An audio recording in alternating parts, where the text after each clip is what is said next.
होता है जो मजा होता है, वन साइड मैच थोड़ी मजा कोई लेता है। गलत कहले हो राहुल जी, एकर मतलब मान जा, तू डेरा गईला राहुल। ऐसे लोगों को रायबरेली की जनता कभी स्वीकार नहीं करेगी। रायबरेली भी ये गांधी फैमिली का ये अंतिम बादशाह है। अमेठी से हार मानी, छोड़कर भागे, अब वायनाड को छोड़कर भागे और हालात ऐसे बन गए हैं कि अमेठी सीट जो उनके परिवार की सीट मानी जाती थी, वहां से कुछ चुनाव लड़ने को तैयार नहीं है। आज राहुल गांधी अमेठी में जाने से डरते हैं क्योंकि उन्हें भी पता है कि जो उनका परिवार 50 वर्षों में नहीं कर पाया, वो 5 वर्षों में स्मृति जी, योगी जी और मोदी जी ने अमेठी के लोगों के लिए किया। सियासी गलियारों में एक बार फिर से चर्चाओं ने तूल पकड़ ली है। एक बार फिर से एक ही नाम सामने आया है, राहुल गांधी का। राहुल गांधी को इस बार कांग्रेस ने अमेठी से नहीं बल्कि रायबरेली से चुनावी मैदान में उतारा है और अब लोगों को समझ में नहीं आ रहा है कि राहुल गांधी का अमेठी से चुनाव न लड़ना पलायन है या पॉलिटिक्स। बीजेपी तो इसे पलायन ही बता रही है। मैंने पहले ही बता दिया था कि शाहजादे वायनाड में हारने वाले हैं और हार के डर से जैसे ही वायनाड में मतदान समाप्त होगा, वो तीसरी सीट खोजने लग जाएंगे। कुछ समय पहले तक राहुल गांधी जी कहते थे, डरो मत, डरो मत, डरो मत। अब डर डर कर कभी अमेठी से वायनाड, कभी वायनाड से रायबरेली, ये दिखाता है कि हार का डर कहां कहां लेकर जा रहा है। कि अमेठी से गांधी परिवार का ना लड़ना इस बात का संकेत है कि कांग्रेस पार्टी चुनाव में एक वोट पड़ने से पहले ही अमेठी से अपना हार स्वीकार कर चुकी है। सियासत के साथ साथ सवाल विरासत पर भी है। गांधी परिवार की यूपी में नुमाइंदगी से कांग्रेस फूली नहीं समा रही है और इसे विपक्षी गठबंधन के लिए चुनाव में सबसे बड़ा बूस्टर डोज मान रही है। लेकिन तमाम वादों और इरादों के बीच सवाल ये भी है कि आखिर इसमें सच्चाई कितनी है। मैं आदरणीय नेता राहुल जी को जीत की अग्रिम शुभकामनाएं देता हूं और निश्चित तौर से उनके लड़ने से पूरे देश का माहौल, पूरे देश के अंदर एक माहौल पूरी तरीके से जो पहले ही बदला था और मजबूती से खड़ा हो गया है। उत्तर प्रदेश की जनता, रायबरेली की जनता समझ चुकी है ये रणछोड़ दास लोग हैं। ऐसे लोगों को रायबरेली की जनता कभी स्वीकार नहीं करेगी। रायबरेली, अमेठी सहित सभी 80 सीटों पर बीजेपी प्रचंड बहुमत के साथ जीतेगी। हिंदुस्तान में विरासत और सियासत का चोली दामन का साथ है। विरासत आफत भी है और संभावना भी। रायबरेली और अमेठी की जिन सीटों पर कांग्रेस ने आखिर तक सस्पेंस बनाए रखा, वो जब खुला तो चल गए बयानों के तीर, चमकने लगे आरोपों के शमशीर। उत्तर प्रदेश की जनता, रायबरेली की जनता समझ चुकी है ये रणछोड़ दास लोग हैं। अब जैसे अमेठी से हार गया, राहुल गांधी हार गए, अब अमेठी छोड़ दिए। मैं आदरणीय नेता राहुल जी को जीत की अग्रिम शुभकामनाएं देता हूं। राहुल गांधी जी वायनाड से हार रहे हैं, इसलिए अब वो रायबरेली से चुनाव लड़ने जा रहे हैं। आज राहुल गांधी ने अमेठी को सरेंडर कर दिया। पश्चिम बंगाल के बर्धमान दुर्गापुर में एक जनसभा को संबोधित करते हुए प्रधानमंत्री नरेंद्र मोदी ने भी कांग्रेस पर निशाना साधते हुए कहा, मैंने पहले ही ये भी बता दिया था कि शहजादे वायनाड में हार के डर से अपने लिए दूसरी सीट खोज रहे हैं। अब इन्हें अमेठी से भागकर रायबरेली सीट चुननी पड़ी है। मैंने पहले ही बता दिया था कि शाहजादे वायनाड में हारने वाले हैं और हार के डर से जैसे ही वायनाड में मतदान समाप्त होगा, वो तीसरी सीट खोजने लग जाएंगे। और अब दूसरी सीट पर भी उनके सारे चेले चपाटे कह रहे थे अमेठी आएंगे, अमेठी आएंगे, लेकिन अमेठी से भी इतना डर गए, इतने डर गए, वहां से भागकर अब रायबरेली में खोज रहे हैं रास्ता। राहुल गांधी का टिकट फाइनल होते ही जब आरोपों के शमशीर चलना शुरू हुए तो सवालों के भरमार लग गए और पूरी बीजेपी के निशाने पर बस राहुल गांधी और कांग्रेस पार्टी थी। कुछ समय पहले तक राहुल गांधी जी कहते थे, डरो मत, डरो मत, डरो मत। अब डर डर कर कभी अमेठी से वायनाड, कभी वायनाड से रायबरेली, ये दिखाता है कि हार का डर कहाँ कहाँ लेकर जा रहा है। और डर तो इतना कि एक साथ कहीं दोनों ही ना हार जाएं, तो एक ही सीट से लड़ रहे हैं। मेहमानों का स्वागत है। हम लोग अतिथियों के स्वागत में कोई कसर छोड़ेंगे नहीं। इतना ही कह दूं कि अमेठी से गांधी परिवार का ना लड़ना इस बात का संकेत है कि कांग्रेस पार्टी चुनाव में एक वोट पड़ने से पहले ही अमेठी से अपना हार स्वीकार कर चुकी है। देखिए क्या करना है, गांधी परिवार अब जहां से हारती है वहां फिर दोबारा नहीं जाती। अब जैसे अमेठी से हार गया, राहुल गांधी हार गए, अब अमेठी छोड़ दिए। इस बार रायबरेली भी हारेंगे, वहां छोड़ देंगे। मैं तो पहले ही कहा कि बहादुर जफर शाह मुगलिया सल्तनत के अंतिम बादशाह थे, उसी तरह से रायबरेली भी ये गांधी फैमिली का ये अंतिम बादशाह। अब आपको गोरखपुर से बीजेपी सांसद रवि किशन की एक मजेदार प्रतिक्रिया सुनाते हैं। रवि किशन ने चुटकीले अंदाज में राहुल गांधी से कुछ ऐसे सवाल किए हैं जिसका जवाब शायद राहुल के पास भी नहीं है। राहुल गांधी जी, हमको बड़ा दुख हुआ, पता चला कि आप अमेठी से चुनाव नहीं लड़ रहे हैं। कल रात को हम लोग प्रसन्न थे कि अब मजा आएगा। अब मतलब आया ऊट पहाड़ के नीचे वो खेली आप बंद कर दिए। अच्छा एक बात बताइए, वायनाड से मेरे सारे कार्यकर्ता जानना चाह रहे हैं, वायनाड से आप लड़ रहे हैं, फिर यूपी में काहे नहीं लड़ते हैं? यूपी से आप लोगों को सब कुछ दिया है, यूपी ने प्रधानमंत्री बनाया आप लोगों को, यूपी ने गांधी परिवार का नाम दिया, तो राहुल गांधी ये चीटिंग है, ये अच्छा नहीं भाई लोग, गलत कहला तू। काहे तू रायबरेली से लड़ा, काहे ना अमेठी से लड़ला? तो अरे हमारी दीदी स्मृति ईरानी जी रहना, उनसे लड़ता, थोड़ा मजा। चुनाव तो वही होता है जो मजा होता है, वन साइड मैच थोड़ी मजा कोई लेता है। गलत कहला हो राहुल जी, एकर मतलब मान जा, तू तेरा गईला राहुल। राजनीति में विरासत का खेल भी अजब है। कहाँ तो खुद कांग्रेस के लोग ही मांग रहे थे कि रायबरेली से प्रियंका गांधी लड़ें, मां सोनिया की विरासत संभालें और राहुल गांधी अमेठी वापस आकर लड़ें। लेकिन अब आरोप ये लग रहे हैं कि जब बात विरासत की आई तो संभालने की जिम्मेदारी भी बेटे राहुल को ही दी गई, बेटी प्रियंका को नहीं। न्याय नहीं दिला पाए अपनी बहन को भी, क्योंकि एक तरफ रॉबर्ट वाड्रा जी भी टिकट मांगते थे, दूसरी तरफ कांग्रेस की मांग प्रियंका जी के लिए भी थी, लेकिन उनकी लिस्ट में कहीं बहन का नाम नहीं आया है। ये अपने आप में दिखाता है कि कहीं ना कहीं कुछ ना कुछ कांग्रेस पार्टी में चल रहा है और ये अब देश के सामने खुलकर बात आ गई। इन आरोपों की सच्चाई या तो सोनिया गांधी को पता है या फिर राहुल गांधी और प्रियंका गांधी को, लेकिन तमाम चर्चाओं के बीच एक सच्चाई ये भी है कि राहुल गांधी रायबरेली से चुनाव लड़ेंगे। रायबरेली गांधी परिवार की परंपरागत सीट रही है।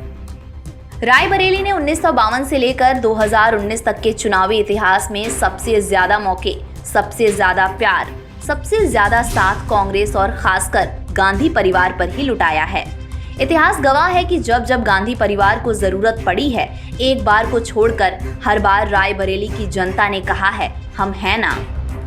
रायबरेली में अब तक 16 लोकसभा चुनाव और 3 उपचुनाव हुए हैं। कांग्रेस को रायबरेली से 16 बार जीत मिली है। साल 1952 और 1957 में हुए चुनाव में फिरोज गांधी जीते थे। इंदिरा गांधी ने 1967 में रायबरेली को चुना और जीती। इंदिरा गांधी रायबरेली से 4 बार लड़ी, 3 बार जीती। इमरजेंसी के बाद 1977 में इंदिरा रायबरेली से हारी थीं। 1980 में इंदिरा गांधी को फिर रायबरेली ने जीत दिलाई थी। 2004 से सोनिया गांधी लगातार 5 चुनाव जीत चुकी हैं। रायबरेली से 13 बार गांधी परिवार के सदस्य चुनाव जीते। शीला कौल 2 बार और अरुण नेहरू 1 बार जीते हैं। जब भी बात रायबरेली लोकसभा सीट की होती तो फिर अमेठी की भी होगी। 2019 तक अमेठी को कांग्रेस का गढ़ माना जाता था, लेकिन 2019 में हवा भी बदली और जनमत भी।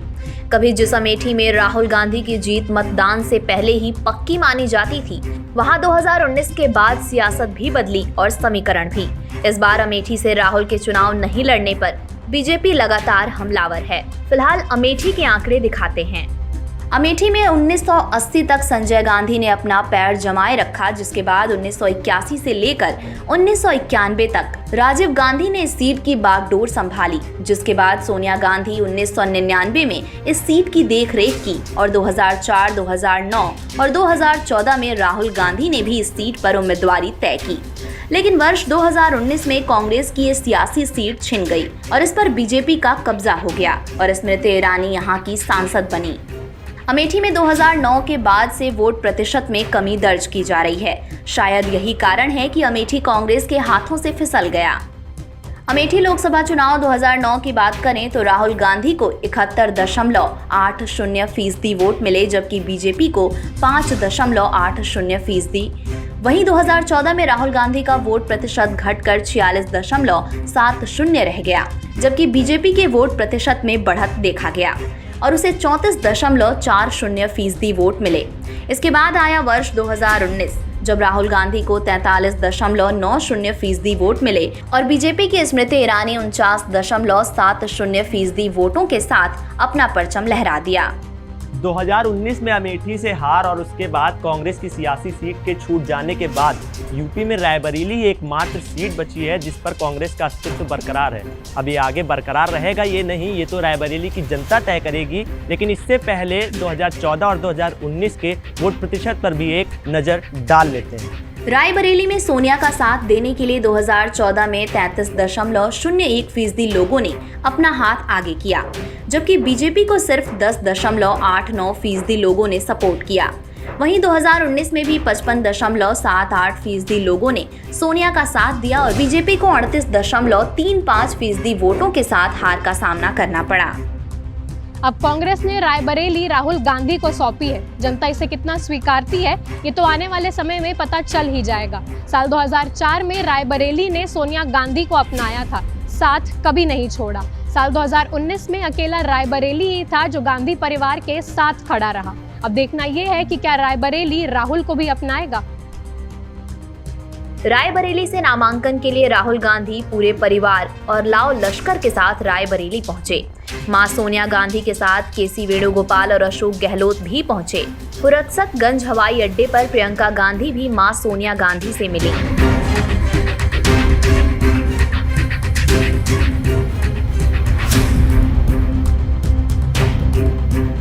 एक तरफ बीजेपी पलायन से लेकर विरासत तक के आरोप लगा रही है, तो वहीं कांग्रेस पार्टी रायबरेली और अमेठी सीटों पर जीत का दावा कर रही है। सोच समझ के फैसला होगा, अच्छा फैसला होगा।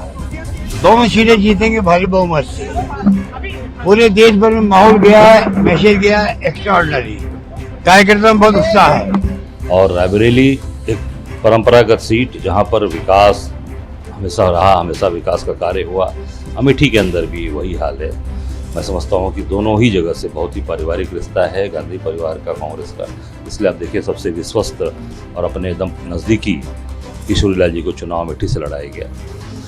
मैं आदरणीय नेता राहुल जी को जीत की अग्रिम शुभकामनाएं देता हूं और निश्चित तौर से उनके लड़ने से पूरे देश का माहौल, पूरे देश के अंदर एक माहौल पूरी तरीके से जो पहले ही बदला था और मजबूती से खड़ा हो गया है। और मैं आपको इतना कहना चाहूँगा कि इसका असर आने वाला जो 5 चरण का चुनाव है, 5 चरणों के चुनाव पे जबरदस्त असर पड़ने वाला है और कांग्रेस इंडिया गठबंधन पूरी ताकत के साथ सरकार 2024 से बनाने जा रही है। रायबरेली से राहुल गांधी का जीतना आसान होगा या मुश्किल, ये तो वक्त बताएगा। लेकिन बीजेपी ने गुरुवार को ही रायबरेली को लेकर अपने पत्ते खोल दिए थे और राहुल के लिए ये रण बहुत आसान नहीं होने के आसार हैं। वहीं अगर रायबरेली की बात करें तो कांग्रेस से राहुल गांधी और बीजेपी से दिनेश प्रताप सिंह होंगे आमने सामने। रायबरेली गांधी परिवार का गढ़ है। 2019 में यूपी से कांग्रेस को इकलौती सीट यही मिली थी जब सोनिया गांधी यहां से जीती थी। हालांकि 2019 में जीत का अंतर 1 लाख से ज्यादा था, इसलिए इस बार जब सोनिया गांधी ने राज्यसभा जाने का फैसला किया तभी से अटकलें थीं कि रायबरेली सीट से गांधी परिवार का कोई लड़ेगा या नहीं। अब जवाब तो मिला है, लेकिन एक सवाल के साथ। 2019 में रायबरेली का रण। सोनिया गांधी ने 2019 में दिनेश प्रताप सिंह को 1,67,000 वोट के अंतर से हराया था। साल 2014 में सोनिया गांधी ने 3,52,000 वोटों के अंतर से जीत दर्ज की थी। बीजेपी ने इस बार फिर दिनेश प्रताप सिंह को टिकट दिया है। अब ये भी जानिए कि दिनेश प्रताप सिंह आखिर हैं कौन और क्यों बीजेपी उन पर दांव लगा रही है। 3 बार एमएलसी का चुनाव जीत चुके हैं। यूपी सरकार में राज्य मंत्री स्वतंत्र प्रभार हैं। 2018 में कांग्रेस छोड़कर बीजेपी में शामिल हुए। सियासत में एक कदम पीछे हटना कभी हार नहीं मानी जाती, लेकिन रायबरेली से राहुल का चुनाव लड़ना बीजेपी के लिए उन पर निशाना साधने का बेहतरीन मौका बन गया। रायबरेली अमेठी प्रचंड बहुमत के साथ बीजेपी जीतेगी। राहुल गांधी जी अमेठी से पलायन करके वायनाड गए, वायनाड से आकर के रायबरेली में उत्तर प्रदेश की जनता, रायबरेली की जनता समझ चुकी है ये रणछोड़ दास लोग हैं। ऐसे लोगों को रायबरेली की जनता कभी स्वीकार नहीं करेगी। रायबरेली अमेठी सहित सभी 80 सीटों पर बीजेपी प्रचंड बहुमत के साथ जीतेगी। आप जानते हैं बीजेपी पहले ही जीत चुकी है और प्रचंड बहुमत दोबारा मिलने वाला है। ये भी कह रहा था सिर्फ राहुल गांधी जी और गांधी फैमिली को साहस नहीं हो रहा है अमेठी रायबरेली लड़ने का, लेकिन किसी ने समझाया होगा कि सोनिया गांधी जी पिछली बार इतने वोटों से जीत गई थी, इसलिए तुम अमेठी मत जाओ, रायबरेली चलो। लेकिन रायबरेली में अमेठी से भी बड़ी पराजय से राहुल गांधी जी की होने जा रही है और यह चुनाव में बहुत मजा आ रहा है। रायबरेली के रण में अब राहुल गांधी उतर चुके हैं। देखना ये होगा कि जितना भरोसा राहुल गांधी पर कांग्रेस नेताओं को है, क्या उतना भरोसा रायबरेली की जनता को भी है। क्या मां सोनिया गांधी की विरासत राहुल गांधी रायबरेली से संभालेंगे? इस सवाल का जवाब भी जल्द ही मिल जाएगा। लेकिन एक सवाल और उठता है, वो रायबरेली से प्रियंका के चुनाव न लड़ने का कारण। इस पर भी एक नजर डाल लेते हैं।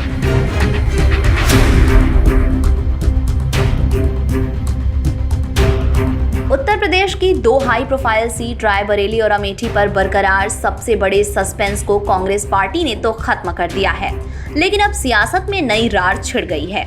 कांग्रेस कार्यकर्ताओं को उम्मीद थी कि भाई बहन वाली राहुल गांधी और प्रियंका गांधी की जोड़ी रायबरेली और अमेठी सीट से गांधी परिवार के विरासत को संभालेगी, लेकिन प्रियंका गांधी के चुनाव नहीं लड़ने से अब इस बात के राजनीतिक मायने तलाशे जा रहे हैं। प्रियंका जी नहीं लड़ रही तो कमाल हो गया। मैं तो भी उम्मीद कर रहा था, लगता हमने भी ना कर दिया। तो ये कांग्रेस पार्टी न घर संभाल सकती है, अपने टॉप नेता को कहां से लड़ाएगी ये तय नहीं कर सकती है। और चलिए मोदी जी को चर्चा करें। और प्रियंका गांधी के खिलाफ पार्टी में और परिवार में बहुत बड़ी साजिश हुई है। पार्टी और परिवार की साजिश की शिकार हुई है बेटी। पार्टी और परिवार की जो साजिश है उसकी शिकार प्रियंका गांधी हो गई है। सोनिया गांधी के राज्यसभा जाने के बाद रायबरेली सीट से गांधी परिवार के विरासत को कौन संभालेगा, ये सबसे बड़ा सवाल था। इसलिए राजनीतिक गलियारों में कयास लगाए जा रहे थे कि प्रियंका गांधी दोनों सीटों में से किसी एक सीट पर चुनाव लड़ेंगी, जिनमें से रायबरेली सीट पर प्रियंका गांधी को सोनिया गांधी की जगह पर सबसे बड़ा दावेदार माना जा रहा था। लेकिन कांग्रेस पार्टी के लिस्ट ने प्रियंका के चुनाव लड़ने पर ब्रेक लगा दिया और साथ ही ये सवाल भी खड़ा कर दिया कि आखिर प्रियंका गांधी लोकसभा चुनाव से कन्नी क्यों काट रही हैं। इस पर प्रियंका गांधी की पहली प्रतिक्रिया भी आई। हम अमेठी में एक बार फिर सच्चाई की राजनीति और सेवा की राजनीति वापस लाना चाहते हैं, क्योंकि किसी को संचालन भी तो करना है। हम बहुत अच्छी चॉइस है। बहुत समय से शर्मा जी संभाल रहे हैं अमेठी को। अमेठी और रायबरेली से प्रत्याशी उतारकर भले ही कांग्रेस पार्टी ने लोकसभा चुनाव को लेकर उठ रहे सवालों पर विराम लगा दिया है, लेकिन अब सियासी गलियारों में प्रियंका गांधी को लेकर सवाल तेज हो गए हैं और अटकलों के बाजार में अंदेशा लगाया जा रहा है कि प्रियंका गांधी कांग्रेस पार्टी की आंतरिक विवादों का शिकार हुई हैं। देखिए, एक अंदरूनी जो लड़ाई थी कहीं ना कहीं, जो ये जो सो कॉल्ड एडवाइजर है उनके बीच में, और प्रियंका जी वहाँ पे उत्तर प्रदेश की प्रभारी रही। प्रियंका जी को उत्तर प्रदेश के सारे कार्यकर्ता जानते हैं, प्रियंका जी ने क्या काम किया सबको मालूम है। और रायबरेली में जब सोनिया जी सांसद थी तब और उसके पहले भी और उसके बाद भी हमेशा प्रियंका जी ने उनकी एब्सेंस में, क्योंकि तबीयत नहीं थी, तो प्रियंका जी कोऑर्डिनेट करी थी और किशोरी जी पूरा रायबरेली देखते सबको पूरा मालूम। प्रियंका गांधी यूपी में पिछले कई चुनावों से सक्रिय रही हैं, इसलिए कार्यकर्ताओं को उम्मीद थी कि जब सोनिया गांधी ने रायबरेली छोड़ा है तो बेटी को गांधी परिवार की विरासत थमा कर जाएंगी, लेकिन ऐसा हुआ नहीं। 2019 के लोकसभा चुनाव में प्रियंका गांधी ने रायबरेली और अमेठी सीट पर जमकर प्रचार किया था और उनकी सक्रियता को देखते हुए माना जा रहा था कि उनकी चुनाव एंट्री तय है, लेकिन ऐसा हुआ नहीं। प्रियंका का यूपी से कनेक्शन क्या है, ये भी जान लेते हैं। प्रियंका गांधी यूपी की कांग्रेस महासचिव रहीं, यूपी कांग्रेस की स्टार प्रचारक रहीं, सोनिया और राहुल के लिए प्रचार करती रहीं। सियासत के गलियारे अब इस चर्चा से गर्म है कि जो प्रियंका गांधी सोनिया गांधी के न रहने पर रायबरेली में हमेशा कार्यकर्ताओं के लिए खड़ी रहीं, आखिर उन्हें टिकट क्यों नहीं दिया गया? और केएल शर्मा, जो कि रायबरेली में 35 सालों से सक्रिय रहे, उन्हें अमेठी क्यों भेजा गया? कांग्रेस में 15 साल तक रहने वाले बीजेपी नेता रोहन गुप्ता ने इसको लेकर कांग्रेस के अलाकमान पर बड़े सवाल खड़े किए हैं। जो रायबरेली में मेरा ये मानना है व्यक्तिगत, क्योंकि मैं कांग्रेस पार्टी से रहा हूं और जो डिसीजन मेकिंग से मुझे दुख हो रहा था 15 साल जिस पार्टी में रहे, उसी के कारण में क्या वही चीज मुझे दिख रही है कि जहां पे प्रियंका जी ने काम किया, रायबरेली जी में प्रियंका जी का होना एक मैसेज ग्रास रूट का जाता है, क्योंकि सोनिया जी के एब्सेंस में उन्होंने काम किया। और जो किशोरी जी पुराने कांग्रेसी वर्कर हैं, सालों से काम कर, जहां रायबरेली में सालों से काम किया, उनको अमेठी भेज दिया। तो ये जो डिसीजन मेकिंग ये चीज दिखाती है कि जो लोग भी, जो एडवाइजर हैं, जो सो कॉल्ड, वो ग्रास रूट के धरातल के फीडबैक को या कार्यकर्ता की भावना को सुनने को तैयार नहीं। किस प्रकार से आप, कौन से मुंह से आप, जब उत्तर प्रदेश में एक मौका था कि एक नैरेटिव सेट करें, और पूरा नैरेटिव आपने किल कर दिया। मैं उनका एक दिल से आदर करता हूं, क्योंकि कार्यकर्ता की कभी 15 साल में जब भी परेशानी हुई तब वो एक व्यक्ति थी, मिलती थी, बात सुनती थी। तो आज उनके प्रति कार्यकर्ताओं में वो एक लगाव है। आज वो तो नहीं बोलेंगी क्योंकि वो परिवार को अपनी निजी एक्सपेक्टेशन से ऊपर रखेंगी, पर एक फीडबैक तो है, आप इसको इग्नोर नहीं कर सकते। एक जो कांग्रेस पार्टी में जो अहंकार जो मैं देख रहा हूं लास्ट 2 साल से कि हम कुछ भी करेंगे, जनता उसको स्वीकार कर ले। जिस दिन सोनिया जी ने राज्यसभा में नामांकन भरा, उसी दिन ये मैसेज चला जाना चाहिए कि आगे क्या होगा, क्योंकि रायबरेली की जनता ने आंख बंद करके पिछले चुनाव में सिर्फ 1 सीट आई थी। उस जनता की क्या गलती? तो मुझे लगता है जनता की जो सेंटिमेंट्स हैं आपके प्रति, उसको आप इग्नोर नहीं कर सकते हैं, अहंकार में उसको नहीं कुचल सकते कि हम जो डिसीजन लेंगे वो फाइनल है, आपको जो करना हो करो। फिर जनता है, बोलेगी नहीं, वो वोट में आपको मैसेज देगी। पर दुख हुआ, सियासत में जो सीट किसी दल के लिए विरासत कही जाती है, उसकी नींव उसके कार्यकर्ता होते हैं। ऐसे में अमेठी सीट से किसी गांधी परिवार का चुनाव न लड़ना और रायबरेली से राहुल गांधी को मैदान में उतार कर केएल शर्मा को अमेठी भेजने पर सवाल खड़े हो रहे हैं। इन सवालों में एक सवाल ये भी उठ रहा है कि जो रॉबर्ट वाड्रा अमेठी से चुनाव लड़ने के लिए तैयार थे, उन्हें टिकट न देकर केएल शर्मा को मैदान में उतारने के पीछे की रणनीति क्या है? वो लड़ना नहीं चाहते थे, थोपा गया होगा। पहले अमेठी के हार के बाद वायनाड चले गए, क्योंकि वहाँ मुस्लिम और क्रिश्चियन अधिक थे। लग रहा है वहां से भी हारने की उम्मीद है। तो अमेठी जहाँ से उनके पिताजी लड़े, राजेश्वर जी राजी, जहाँ से चाचा लड़े संजय गांधी, आपने लड़े 4-5 बार, क्यों छोड़ दिए? तो रायबरेली भी लगता है दबाव में ही गए। पहले अमेठी से भागे राहुल गांधी, वायनाड जाकर रुके। अब वायनाड में उनकी हार सुनिश्चित है और हार सुनिश्चित जानकर अब रायबरेली आ रहे हैं। इस बार वायनाड में भी जमीन खिसक गई है और इसलिए वहां से भी भागने की तैयारी कर रहे हैं। तो अब वो रायबरेली में जमीन ढूंढ रहे हैं, तो रायबरेली की जमीन तो पहले ही खिसक गई है, इसलिए कहीं से भी आए इस बार राहुल गांधी की हार सुनिश्चित है। राहुल गांधी को रायबरेली से चुनाव लड़ाना और प्रियंका गांधी को चुनावी मैदान में ना उतारने के पीछे कांग्रेस की रणनीति क्या है, ये तो कांग्रेस ही जाने। लेकिन कांग्रेस के इस फैसले से अमेठी के कार्यकर्ताओं को जरूर निराशा हाथ लगी है, जिन्हें आशा थी कि राहुल गांधी अमेठी से चुनाव लड़ेंगे। सवाल अब प्रियंका गांधी के सियासी करियर पर भी खड़ा हो रहा है। प्रियंका गांधी को चुनावी मैदान में ना उतारने के पीछे की वजह क्या है और इसका नतीजा क्या होगा, ये तो 4 जून को ही पता चलेगा।